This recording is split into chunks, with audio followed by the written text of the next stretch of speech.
January 1945. A bitter wind howls across the snow-strewn plains of Germany. In a dimly lit Luftwaffe command bunker, officers hunch over fragile reconnaissance photographs. Their eyes widen.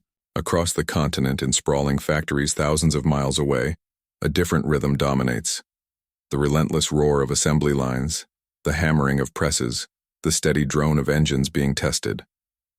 Row upon row of gleaming bombers stretch farther than any eye can see, rivets glinting under fluorescent lights, wings spanning more than the imagination of any German engineer.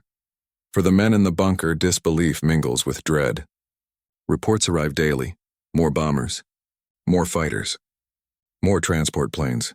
How, one officer whispers, can a nation that had no standing army in 1939 now fill the skies with steel and fire? It is a question without immediate answer. Outside, the wind rattles the bunker's metal shutters, echoing the fear that Europe's fate is slipping from their grasp. Meanwhile, across the Atlantic, American workers and women in coveralls, teenagers, immigrants, move with mechanical precision. Each bolt tightened, each engine mounted, each plane pushed onto the tarmac carries the weight of freedom and the looming shadow of war. By the time the Germans will fully grasp the scale of what is coming, it will be too late. The age of the arsenal of democracy has begun. In 1939, the United States was a nation divided between isolationism and emerging awareness of global conflict. The Great Depression had left deep scars and military spending was minimal. The U.S. Army Air Corps numbered only a fraction of the Luftwaffe, with roughly 3,000 aircraft scattered across the country, a mixture of obsolete biplanes and early monoplanes. Europe, by contrast, was engulfed in war.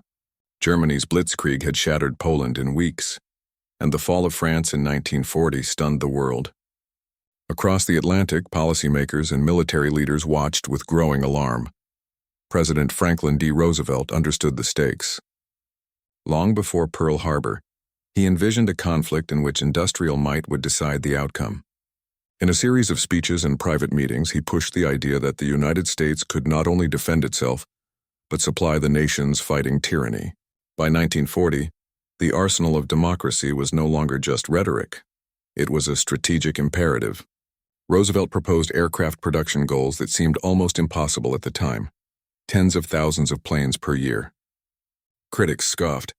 Few believed that American factories, still largely geared toward consumer automobiles and small-scale manufacturing, could scale to meet the demands of a global war. Yet, the seeds of transformation were already in motion. Major industrial corporations, Ford, General Motors, Boeing, Douglas, Consolidated, had expertise, capital, and innovation that could be redirected toward aircraft production. The challenge was enormous. Existing facilities were designed for cars, trucks, and commercial planes. Raw materials were limited, supply chains fragmented, and skilled labor scarce. The United States had no experience in producing military aircraft at scale, and logistical hurdles threatened to stall even modest expansion. The situation in Europe underscored the urgency. The Luftwaffe, at the height of its power, controlled the skies over France, Belgium, and the Low Countries. German bombers and fighters struck with precision, targeting both military and civilian infrastructure. Intelligence reports painted a stark picture. Britain's Royal Air Force was stretched to the breaking point, relying on attrition and radar to survive. If the United States failed to mobilize quickly, the Axis could consolidate control over the continent, and the war might tilt irreversibly against the Allies. American planners studied these developments meticulously. They realized that speed, efficiency, and standardization would define victory. Factories could no longer operate as small, specialized workshops. They needed to be reconfigured into massive assembly lines capable of producing aircraft in unprecedented numbers.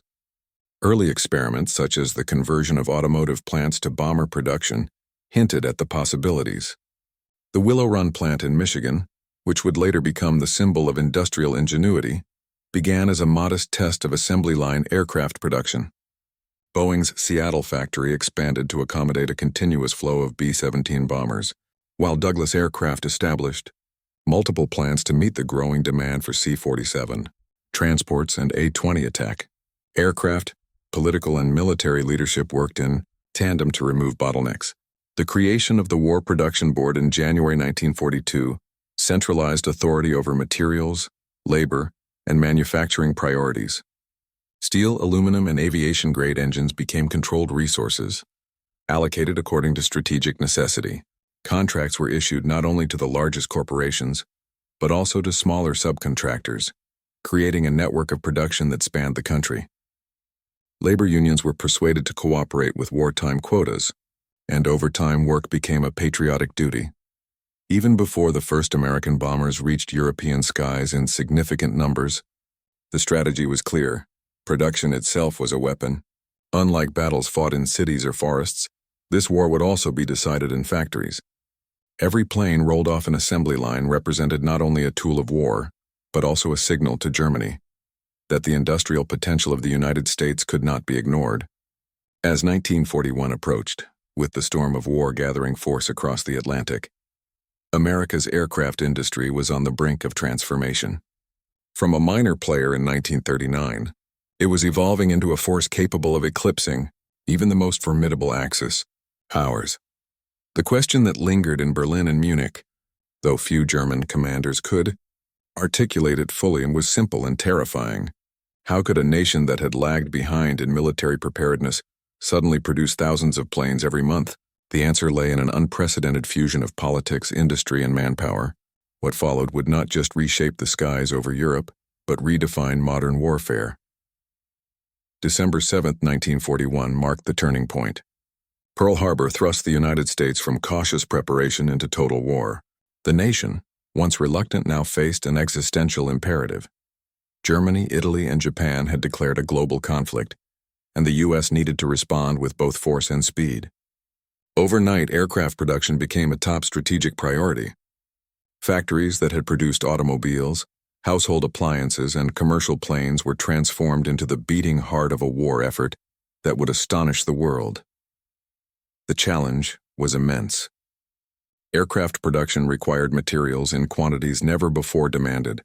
Thousands of tons of aluminum, millions of feet of wire, tens of thousands of engines.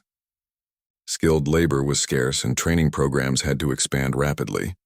Women and minorities entered the workforce in unprecedented numbers, filling roles once reserved for men. At Willow Run in Michigan, the Ford Motor Company pioneered an assembly line for the B-24 Liberator bomber, capable of producing a plane every 63 minutes at its peak. Across the country, Boeing, Douglas, North American, and Consolidated established multiple production facilities, each one scaling far beyond pre-war expectations. The government's role was critical. The War Production Board coordinated raw materials, managed contracts, and set ambitious production quotas. Every component, from propellers to landing gear, had to arrive on time, and supply chains were stretched across the continent. The arsenal of democracy, Roosevelt's vision, was more than rhetoric. It became a logistical reality, a complex choreography of industry, labor, and technology. By 1943, the American aircraft industry had entered a new phase, mass production at a scale and speed that German intelligence could scarcely imagine. Technology played an equally decisive role. Standardization of parts, interchangeable components, and assembly line innovations allowed planes to be built faster and with fewer errors. Engineers redesigned fuselages, engines, and wings to suit mass production, rather than bespoke craftsmanship. These advances did not compromise performance. They enhanced it. Bombers such as the B-17 Flying Fortress and B-24 Liberator combined durability with range, while fighters like the P-51 Mustang incorporated innovations that would dominate the skies over Europe. The aircraft that emerged were not just symbols of industrial might. They were tools meticulously optimized for the combat demands of 1944 and 1945. The human dimension was equally remarkable. Factory floors became microcosms of national unity. Women in overalls riveted fuselages, teenagers inspected engines, immigrants contributed specialized skills. Morale was high. Each completed aircraft represented both personal achievement and collective contribution to the Allied cause. These workers were part of a larger narrative, one that would soon overwhelm the Axis powers. Newspapers, newsreels, and photographs celebrated their efforts. Yet few in Germany could grasp the magnitude of what was unfolding across the Atlantic. By late 1943, the scale of production became undeniable. The United States was churning out tens of thousands of aircraft per year, dwarfing Germany's capacity. The Luftwaffe, once confident in its technological and numerical superiority, faced a relentless and growing adversary. Reconnaissance reports showed formations of American bombers darkening the skies over Britain and the Mediterranean. Each B-17 or B-24 represented not just a plane, but the weight of American industrial will. For German commanders, the stark reality was sinking in. Even the most skilled pilots and advanced tactics could not compete with an adversary capable of replacing losses almost instantly. America's industrial mobilization was more than production. It was a revolution in warfare. The ability to manufacture, deploy, and sustain enormous numbers of aircraft became as decisive as any battlefield strategy. The logistical feat of coordinating materials, labor, and engineering across a continent set a new standard in military history. By mid-1944, German intelligence and commanders alike were forced to acknowledge a grim truth. The skies over Europe were no longer merely contested spaces. They were arenas dominated by the sheer weight of American production. This transformation set the stage for multiple perspectives on the war effort: the human, the technological, the leadership, and the enemy. To understand how 300,000 planes would ultimately change the course of World War II, it is essential to examine these angles, each revealing a different facet of America's unprecedented contribution to victory. Human angle: the story of America's aircraft production is as much about people as it is about machines. Factory floors across the United States pulsed with life, an unrelenting rhythm of rivets, presses, and engines. Women who had never worked in industrial settings became the backbone of the effort. Rosie the Riveter was not just an icon, she was reality. Millions of women stepping into roles once reserved for men, learning to operate heavy machinery, inspect fuselages, and assemble complex engines. Teenagers joined the workforce, often balancing school with the demands of wartime labor. Immigrants brought skills honed in other lands, adapting quickly to the precision required for aircraft construction. The human effort extended beyond the factory walls. Families endured long hours, rationing, and the constant anxiety that loved ones would be deployed overseas. Yet there was pride in every completed aircraft. Each plane represented not only a contribution to victory, but also a tangible manifestation of personal and collective sacrifice. The American worker understood that their hands could shape the fate of nations, and this understanding fueled extraordinary productivity. The sheer scale of participation created a sense of shared destiny, turning ordinary citizens into indispensable participants in the largest industrial military operation in history. Leadership angle. At the helm of this vast enterprise were leaders who could translate vision into action. President Franklin D. Roosevelt set the political tone, insisting that America must become the arsenal of democracy even before the nation was fully at war. Behind the scenes, industrial leaders such as Henry J. Kaiser, William Knudsen, and Howard Hughes coordinated production with unprecedented efficiency. They bridged the gap between government directives and factory execution, implementing innovations that would maximize output. Military leaders also played a critical role. Henry Hap Arnold, chief of the U.S. Army Air Forces, understood that quantity and quality had to coexist. He worked closely with manufacturers to standardize aircraft, streamline maintenance, and ensure rapid deployment. Strategic foresight allowed Arnold and his team to prioritize planes that would meet the demands of global conflict. Each decision, from resource allocation to production timelines, had to balance immediate wartime needs with long-term sustainability. The synergy between political vision, military strategy, and industrial management transformed potential chaos into coordinated action. Technological angle. Technological innovation was the engine of mass production. Unlike the Luftwaffe, whose advanced aircraft were often complex and slow to produce, American designs emphasized manufacturability without compromising combat effectiveness. The B-17 Flying Fortress and the B-24 Liberator became icons not only for their performance in the air, but also for the way they were built. Engineers developed interchangeable parts, standardized components, and modular construction techniques that allowed planes to be assembled with remarkable speed. The P-51 Mustang exemplified the marriage of technology and production efficiency. Designed to escort bombers deep into enemy territory, the Mustang combined speed, range, and firepower. yet it could be produced in large numbers without straining factory resources. Innovations in materials, lightweight aluminum alloys, improved engines, and advanced hydraulics allowed aircraft to perform under extreme combat conditions. These technological choices were deliberate, prioritizing a balance between reliability, ease of production, and battlefield effectiveness. Beyond the aircraft themselves, technology extended to production methods. Assembly lines borrowed lessons from the automotive industry, but the complexity of a bomber far exceeded that of a car. Conveyor systems, precision jigs, and real-time quality inspection were implemented at scale. Workers were trained not just to perform tasks but to understand their role in the larger system.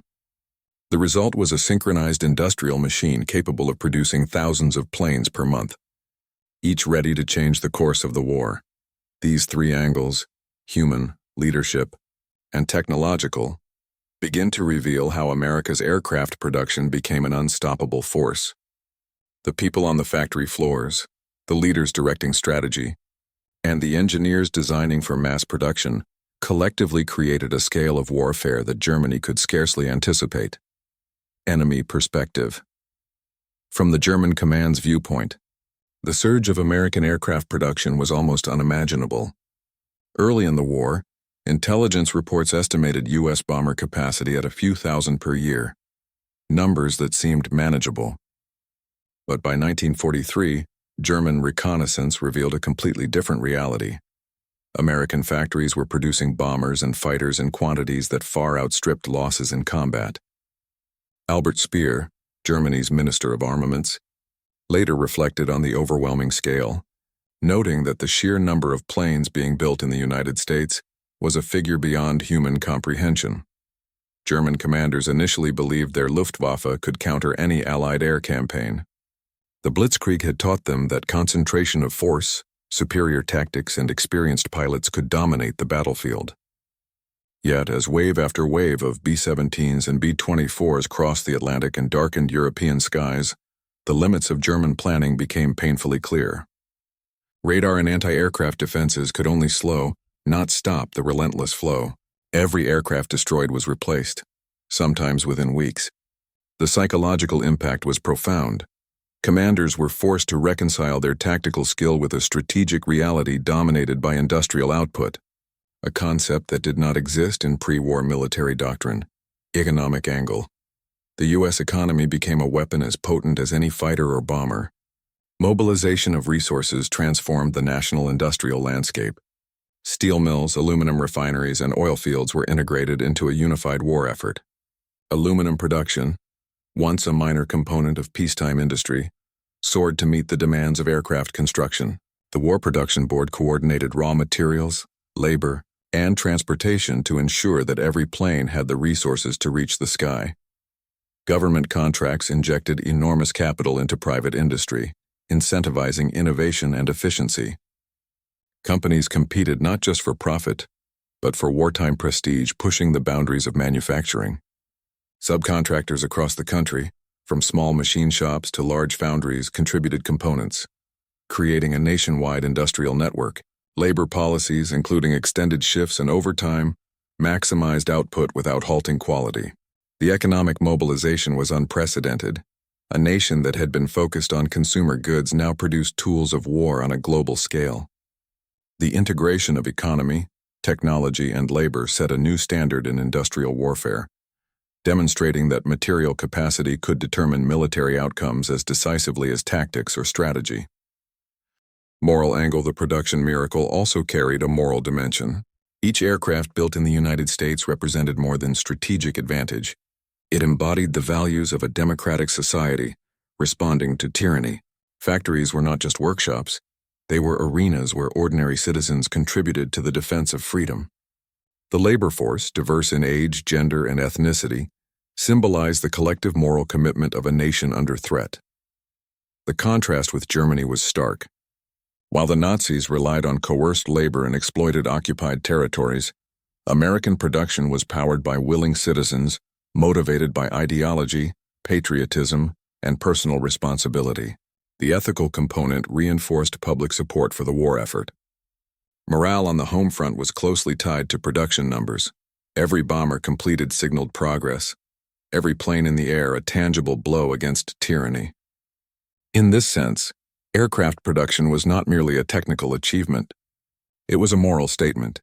Democracy could produce, innovate, and endure where authoritarian regimes relied on coercion and intimidation. By examining these angles in human, leadership, technological, enemy, economic, and morale, the full magnitude of America's aircraft production becomes clear. It was not the achievement of a single sector or individual, but the product of an entire nation mobilized with purpose, efficiency, and conviction. The German commanders who observed this transformation from afar could only react, never anticipate the scale of what was unfolding. These perspectives set the stage for the climax, where the convergence of production, strategy, and combat reached its decisive moment. The Allied air campaigns over Europe that would break the Luftwaffe and turn the tide of war. By 1943, the skies over Europe had become the true battlefield of the war. The Luftwaffe, once the symbol of German dominance, faced a relentless adversary. American aircraft produced not in hundreds, but in tens of thousands. The first mass formations of B-17 Flying Fortresses and B-24 Liberators began arriving in England, joining the British Royal Air Force in a campaign that would test every facet of German air strategy. The scale was unprecedented. Squadrons numbering hundreds of planes, each escorted by fighters and armed with defensive guns, darkened the sky over France and the Low Countries. The early raids were brutal. Schweinfurt in August 1943 became a defining moment. German ball-bearing factories, vital to the war machine, were targeted by Tu-91 B-17s. The Luftwaffe met them with fierce resistance. Hundreds of German fighters scrambled. Flak filled the sky and losses were heavy. Yet the Americans returned to the factories again and again. Each raid, though costly, signaled a new reality. The United States could replace lost aircraft with alarming speed. While the Luftwaffe could train pilots and repair planes, the raw numbers were against them. By the end of 1943, German intelligence began to recognize a terrifying truth. The enemy's industrial capacity had become a weapon more formidable than any Luftwaffe tactic. The human cost was staggering. Bomber crews faced extreme peril. Long missions over heavily defended territory meant attrition rates that would have been unsustainable in any previous conflict. Yet confidence remained in the production lines. Every lost bomber was soon replaced, often by planes built faster and stronger than those destroyed. Workers on the assembly lines were aware of the risks but pressed on, understanding that each aircraft delivered was a lifeline to the front. The interplay of human courage and industrial might became inseparable, a fusion that German planners could neither counter nor comprehend fully. Strategically, the Allied leadership understood that production itself would decide the war. General Henry Hap Arnold and his staff prioritized not only bombers, but also long-range fighters such as the P-51 Mustang. These planes could escort bombers deep into enemy territory, reducing losses and enhancing the effectiveness of strategic bombing.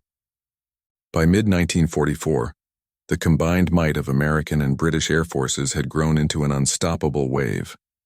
Cities and industrial centers across Germany, including Essen, Hamburg, and Berlin, experienced relentless bombardment. German production was disrupted, morale crumbled, and the Luftwaffe was forced into defensive operations that sapped its strength. Meanwhile, German commanders grappled with disbelief. Reports from reconnaissance photographs showed continuous flows of American aircraft taking off from English airfields. For officers who had once relied on superior tactics and experience, the scale was incomprehensible. The numbers did not merely threaten their operations. They undermined the very premise of the Luftwaffe's effectiveness. The psychological impact on German planners was profound. Albert Speer later described this period as the moment when it became clear that Germany's war machine, no matter how advanced technologically, could not match the production power of the United States. The convergence of strategy, production, and technology reached a new level with the introduction of the B-29 Superfortress. Designed for long-range operations over the Pacific, the B-29 exemplified America's ability to innovate while producing at scale. Although primarily used against Japan, its development reflected the same principles applied in Europe: standardized parts, mass production, and advanced engineering combined to create aircraft that were as effective as they were numerous. By late 1943, a pattern had emerged. The Allies could sustain missions that the Luftwaffe could not repel, both numerically and logistically. Each air campaign demonstrated a simple, unyielding fact. Victory was no longer solely about battlefield tactics or individual heroism. It was about sustaining a war effort at a scale unmatched in history. The German High Command, while still capable of local victories, increasingly recognized that they were fighting a war determined not only by pilots and guns, but by the factories, workers, and logistics that filled the skies with American steel. The stage was set for 1944, when the Allied air offensive would reach its peak. The relentless arrival of American planes in Europe, combined with the strategic use of fighters and bombers, forced a fundamental shift in German planning. What had once been a dominant air force now struggled to defend a shrinking territory, responding to a flood of aircraft it could neither predict nor overcome. The next phase would see this realization crystallize into full collapse, as the Luftwaffe faced the inevitable consequence of being outproduced, outmaneuvered, and outlasted. The coming months would prove that industrial output could determine the fate of nations as decisively as any general or weapon. The American assembly lines, operating with precision and efficiency, had become the hidden arsenal that Germany could neither attack nor match. And as the skies darkened with formations of bombers, it became increasingly clear. The war in Europe was being won not just over cities or fields, but across factories, tarmacs, and assembly lines stretching from coast to coast. 44 became the year when American production and strategy collided with the German war machine in full force. By spring, hundreds of bombers filled the skies over Europe on a near-daily basis. Formations of B-17s and B-24s, escorted by P-51 Mustangs, streamed across the continent, targeting factories, transportation networks, and oil refineries. Each mission was carefully planned, often involving precise timing, long-range navigation, and coordination across multiple squadrons. The scale was overwhelming. The Luftwaffe, despite its experience and skill, struggled to mount an effective defense. One of the most significant operations was the raid on Ploiești, Romania, in August 1944. Ploiești's oil refineries supplied a significant portion of Germany's fuel. Operation Tidal Wave, involving 107 B-24 bombers flying at low altitude over heavily defended territory, aimed to sever this critical lifeline. The losses were severe. Dozens of planes were destroyed and crews faced near impossible odds. Yet the operation demonstrated the very principle that would define American air strategy. Attrition mattered less when production could replace losses rapidly. The United States had produced thousands of bombers by this point, and every lost aircraft could be replaced, sometimes in weeks, maintaining the relentless pressure on the enemy. German planners observed in horror as their factories, cities, and fuel supplies became targets with terrifying efficiency. The Luftwaffe could no longer contest the skies in sustained engagements. Fighter squadrons were depleted, veteran pilots lost faster than they could be trained, and aircraft repairs struggled to keep pace with the damage inflicted by the Allies.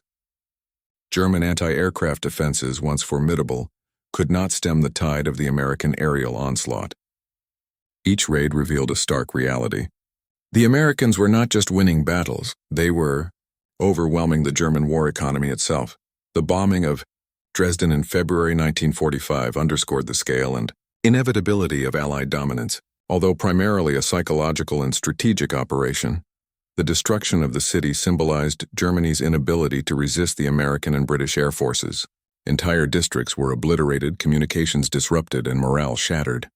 By now, German commanders understood that no tactical maneuver, no concentration of fighter squadrons could reverse the course of events. The enemy's industrial capacity had become a weapon of decisive power. By mid-1944, the combination of production, logistics, and strategy reached its zenith. Hundreds of bombers could be dispatched simultaneously, striking multiple targets across Europe in coordinated attacks. The Germans were forced into a defensive posture, attempting to protect key industrial centers while acknowledging that American air superiority was absolute. Every intelligence report, every reconnaissance photograph reinforced the same message. The United States had achieved a level of industrial output that Germany could not match. The psychological impact on German commanders was profound. Many, including Luftwaffe officers and Albert Speer, recognized that their advanced aircraft, skilled pilots, and tactical knowledge were insufficient against a force whose strength was multiplied by sheer numbers. Production itself had become a strategic weapon, and the scale was staggering. By 1945, the United States had produced nearly 300,000 aircraft. Each plane carried not only bombs and machine guns but also the weight of an entire nation mobilized for war. This overwhelming advantage reshaped German strategic thinking. Frontline commanders realized that holding territory was no longer enough.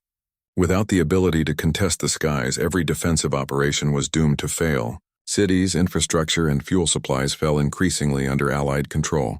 The Luftwaffe's remaining fighters were dispatched to desperate missions, often with inadequate support and minimal chance of success.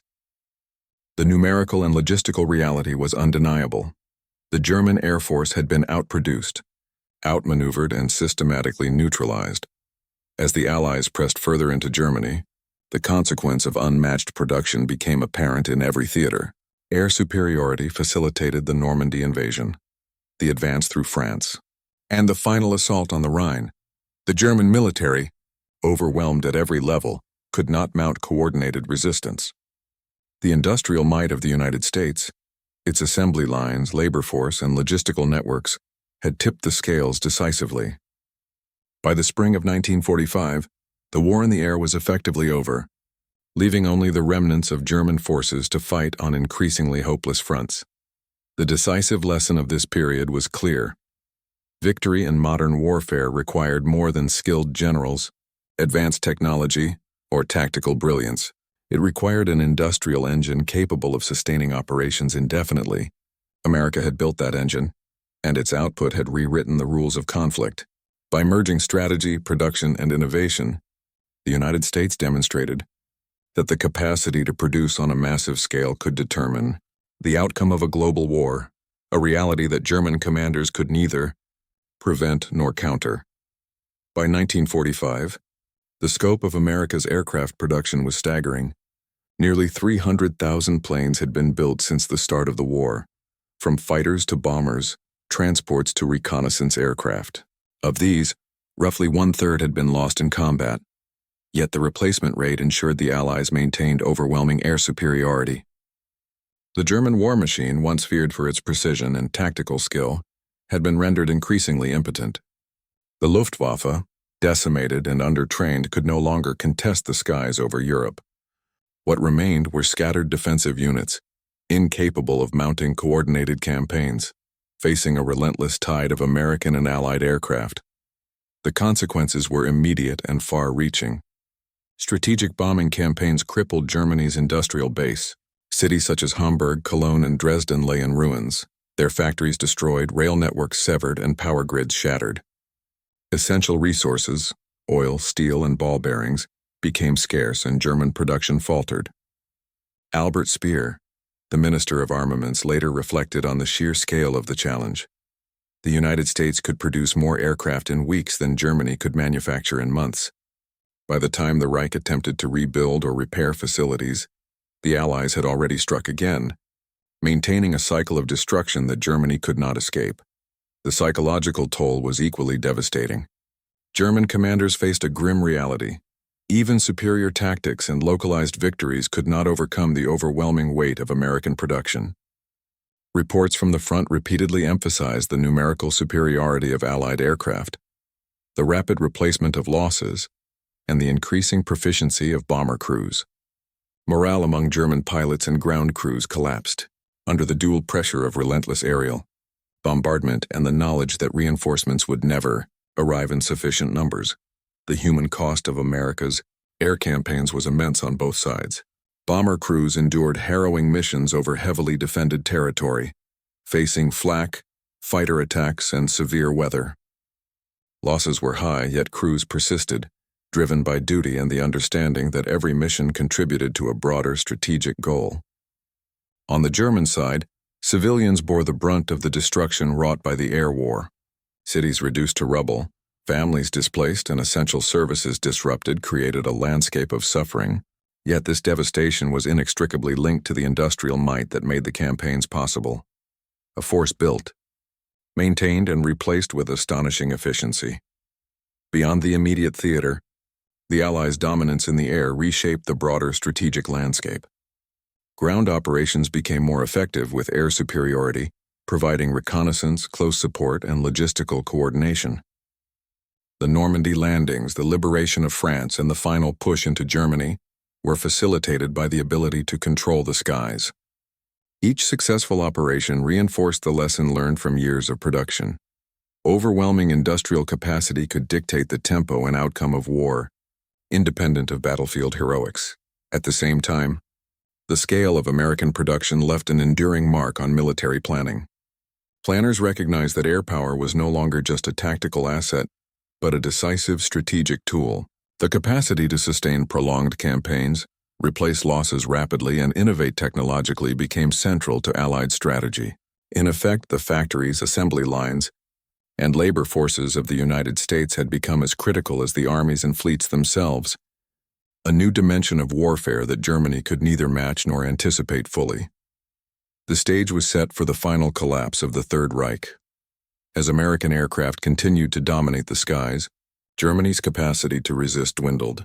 The once proud Luftwaffe was a shadow of its former self, and German industry lay in ruins. Reports from captured documents and interviews with German commanders later confirmed the extent of the shock. Few could grasp how a nation that had entered the war with minimal aircraft and modest industrial output could dominate so completely by 1945. This section concludes with the recognition that the war had been transformed by production, as much as by tactics or leadership. The next part of the aftermath will examine the broader consequences: post-war industrial dominance, the lessons learned from the arsenal of democracy, and how the sheer output of aircraft shaped the post-war world. By mid-1945, with Germany defeated and the war in Europe concluded, the scale of America's achievement became undeniable. The production of nearly 300,000 aircraft had not only provided overwhelming combat power, but had reshaped the global balance of military and industrial strength. The United States emerged from the conflict not merely as a victor, but as the preeminent industrial and technological power in the world. The factories that had once struggled to produce automobiles now dominated global aviation, and the lessons of mass production would define both military and civilian aviation for decades. Captured German assessments underscored the magnitude of this transformation. Albert Speer, reflecting on the collapse of the Luftwaffe, noted that Germany's defeat was as much a result of American industrial output as of battlefield losses. Strategic reports from the Wehrmacht confirmed that the sheer quantity of American aircraft overwhelmed defensive capabilities and eroded morale across all branches of the German military. Even the most advanced German fighters, produced in smaller numbers, were insufficient to counter the continuous stream of bombers and escorts. The realization was bitter. Germany had been outproduced in a way that no tactical innovation could overcome. The post-war consequences extended beyond the battlefield. American companies that had mobilized for war, Boeing, Douglas, Consolidated, Lockheed, and North American, transformed into global aviation leaders. The expertise gained in mass production, assembly line efficiency, and aircraft design propelled the United States into dominance in both commercial and military aviation. Civilian air travel expanded rapidly, fueled by surplus technology and experienced engineers and workers. Military aviation, meanwhile, adopted the principles of mass production and standardization as foundational elements, shaping doctrines for the emerging Cold War. The moral and strategic lessons were equally significant. The success of the arsenal of democracy demonstrated that modern warfare required integration of society, economy, and industry. A nation's factories could become as decisive as its generals, its assembly lines as lethal as its weapons. Policymakers and military strategists recognized that controlling industrial capacity, ensuring the uninterrupted flow of resources, labor, and technology, was critical to national security. These insights would influence not only post-war military planning, but also the broader understanding of geopolitical power in the nuclear age. Germany's Defeat also revealed the vulnerability of over-reliance on tactics without industrial support. Even the most innovative technologies and expertly trained pilots could not compensate for inadequate production. The imbalance between American output and German capacity had been stark. By 1945, the Allies could field forces and replace losses at a pace Germany could never match. This lesson resonated in post-war Europe, influencing reconstruction strategies, defense planning, and the design of new air forces. The human dimension persisted in the aftermath as well. Millions of Americans who had contributed to production returned to civilian life, carrying with them skills, discipline, and experience that would shape post-war society. The industrial mobilization had forged a generation capable of rapid innovation, problem-solving, and coordinated effort at scale. At the same time, the destruction in Germany and other Axis nations left a somber reminder of the consequences of being outproduced in total war. Cities lay in ruins, industrial networks destroyed, and civilian populations traumatized, underscoring the brutal efficiency of industrialized conflict. Ultimately, the production of 300,000 aircraft by 1945 was more than a statistic. It was a decisive instrument of war, a demonstration of organizational power, and a blueprint for the future of global conflict. The factories, assembly lines, and labor force of the United States had not only won a war, but had also reshaped the trajectory of industry, technology, and military doctrine for generations to come. The scale, precision, and efficiency of this effort left a permanent imprint on both the history of warfare and the evolution of modern society. As the dust of war settled, it became clear that victory had been achieved not only in the skies over Europe, but across the factories, fields, and workshops of a nation mobilized to unprecedented levels. This realization naturally leads to the final reflection, where the broader meaning of America's industrial miracle and its enduring legacy are considered. The story of America's production of 300,000 aircraft is a story of scale, ingenuity, and resolve. It is easy to measure victory by battles won or cities captured, but the war was decided as much in factories as on the front lines. Every bomber riveted, every fighter assembled, every engine tested and mounted carried with it the weight of human effort, technical mastery, and national purpose. The hands that built these machines were as crucial to victory as the pilots who flew them into combat. This industrial miracle reshaped the very nature of warfare. It demonstrated that the capacity to produce, replace, and innovate could be a weapon as decisive as guns, tanks, or tactics. German commanders had mastered strategy and technology, yet they were unprepared for an enemy whose strength lay not in individual brilliance, but in relentless, coordinated output. By 1945, the skies over Europe were dominated not merely by skill or courage, but by the sheer weight of numbers, a testament to the power of a society united behind a purpose. The legacy of this achievement extends far beyond. World War II, post-war aviation, commercial and military alike, bore the imprint of assembly line innovation and mass production. The United States emerged as a global industrial leader, its factories capable of shaping both the tools of war and the engines of progress. The lesson was clear. Industrial capacity, human ingenuity, and national resolve could determine history itself. Above all, the story is a reminder of the human dimension behind every machine. It was the workers, the engineers, the planners, and the leaders who transformed potential into power. Without their discipline, sacrifice, and vision, the arsenal of democracy would have remained a promise rather than a force capable of reshaping the world.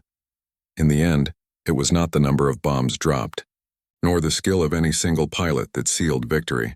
It was the hundreds of thousands of planes built, maintained, and flown, each one a tangible product of an entire nation mobilized.